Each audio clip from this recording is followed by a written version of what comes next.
धृति की वो गुप्त किताब इसके कमरे में ही कहीं होगी। ये सोचकर वो जासूस चुपचाप बावर्ची खाने की ओर चला जाता है।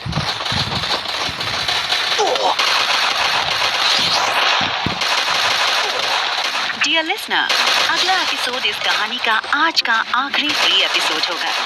कल वापस आने पर आपको मिलेंगे फ्री एपिसोड।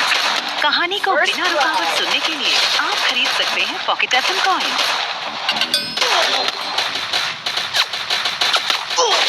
Double kill.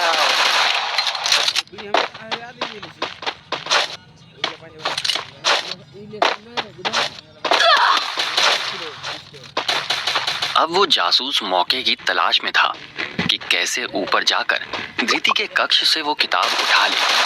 वो मन ही मन सोच रहा था, अगर उस किताब में इतना कुछ है और मैंने उसे हासिल कर विक्रमादित्य को ले जाकर सौंप दिया तो विक्रमादित्य इतने खुश होंगे कि मुझे धनवान बना देंगे।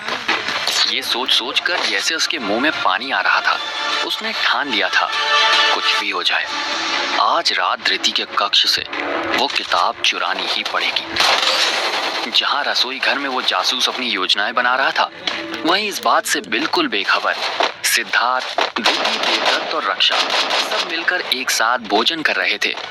धृति भोजन करते करते कहती है, आज भोजन का स्वाद बहुत अच्छा लग रहा है। लगता है बावर्ची ने आज बड़े प्यार से भोजन तैयार किया है।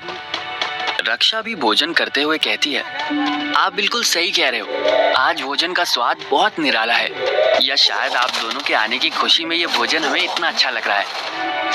देवदत्त उन सभी की बातें सुनकर मुस्कुराते हुए भोजन कर रहे थे। तभी सिद्धार्थ धृति से कहता है, तुम तो यहाँ आ गई, लेकिन तुम्हारे पीछे आश्रम की देखरेख कौन कर रहा है? धृति सिद्धार्थ से कहती है, मैंने अपने मित्र को आश्रम की सारी जिम्मेदारी सौंपी है और मुझे लगता है कि वो अच्छी तरह से अपनी जिम्मेदारियां निभाएगा, क्योंकि वो भी मेरी तरह ही बचपन से उसी आश्रम में पला बड़ा है। सभी बातचीत में मगन अपना अपना भोजन कर रहे थे। भोजन खत्म करने के बाद सभी इधर उधर की बातें करते हुए मस्ती मजाक में लगे हुए थे। तभी देवदत्त सभी से कहते हैं, अब रात बहुत हो चुकी है, अब तुम सभी को आराम करना चाहिए ताकि सुबह उठकर तुम सभी अपने अपने अभ्यास जारी रख सको।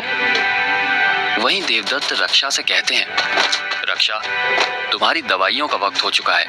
वैद्य जी ने तुम्हें मलहम दिया था, वो तुम धृति की सहायता से अपनी चोट पर लगवा लेना और उसके बाद उनकी दी हुई दवाइयां खाकर आराम से सो जाना। जितना ज्यादा तुम आराम करोगी उतनी जल्दी ठीक हो जाओगी। रक्षा अपने पिता की ओर देखकर मुस्कुराते हुए कहती है, जी पिताजी, मैं ऐसा ही करूंगी, लेकिन अब आप मेरी तरफ से निश्चिंत हो जाइए, मुझे अब उतनी तकलीफ नहीं हो रही है। अब ये तकलीफ धीरे धीरे कम हो रही है और घाव भी बढ़ता जा रहा है।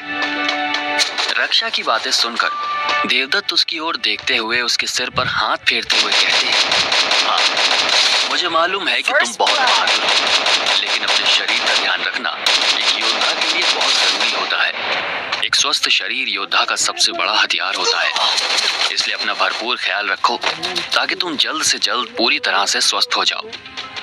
रक्षा अपने पिता की हिदायत मानते हुए सिर हिलाकर उनकी बातों पर हामी भरती है।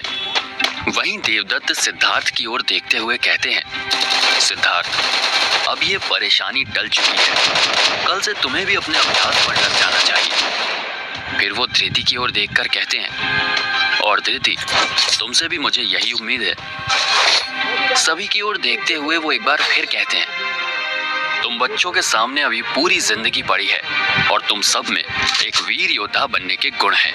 अपनी क्षमता को और आगे बढ़ाने के लिए निरंतर अभ्यास जारी रखना तुम सभी के लिए बहुत जरूरी है।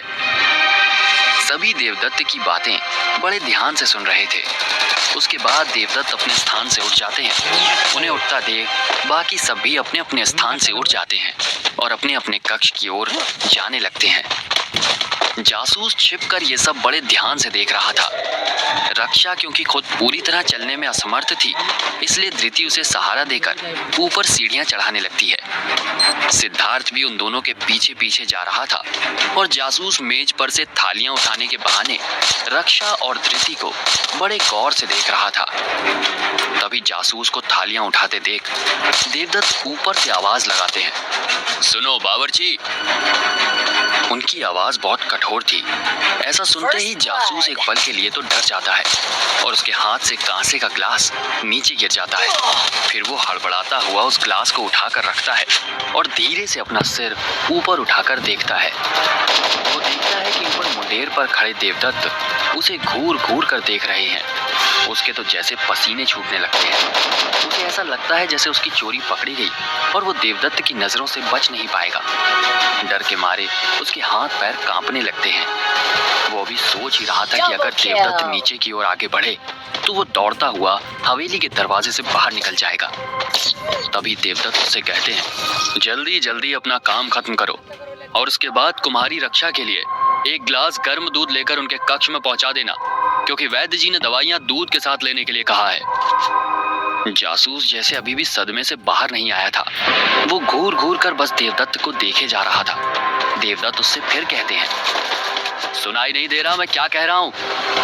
इतना सुनते ही जैसे जासूस अपने डर से बाहर निकलता है और खुद को संभालते हुए एक लंबी सांस लेकर वो देवदत्त की ओर देखकर कहता है, जी बिल्कुल ऐसा ही होगा, मैं अभी दूध कुमारी के कक्ष में पहुंचा देता हूँ।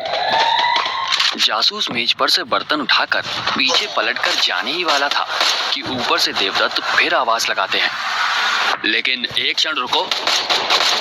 अब तो जैसे जासूस की जान ही निकलने वाली थी। उसे लगता है कि इस बार तो देवदत्त ने उसे पकड़ ही लिया है, शायद वो उसे पहचान गए हैं। देवदत्त की ओर देखने की उसकी हिम्मत भी नहीं हो रही थी, पर वो हिम्मत करके धीरे से पलटकर ऊपर की ओर देखता है तो देवदत्त उससे कहते हैं, पर तुम्हें पहली बार यहाँ देखा है, पुराना बावर्ची कहाँ चला गया? कुंडार का ये जासूस भी एक पक्का जासूस था। अपनी वेशभूषा बदलने के साथ साथ चेहरे के रंग रूप बदलना भी अच्छी तरह से जानता था। वो बड़ी मासूमियत के साथ बेचारों सी शक्ल बनाकर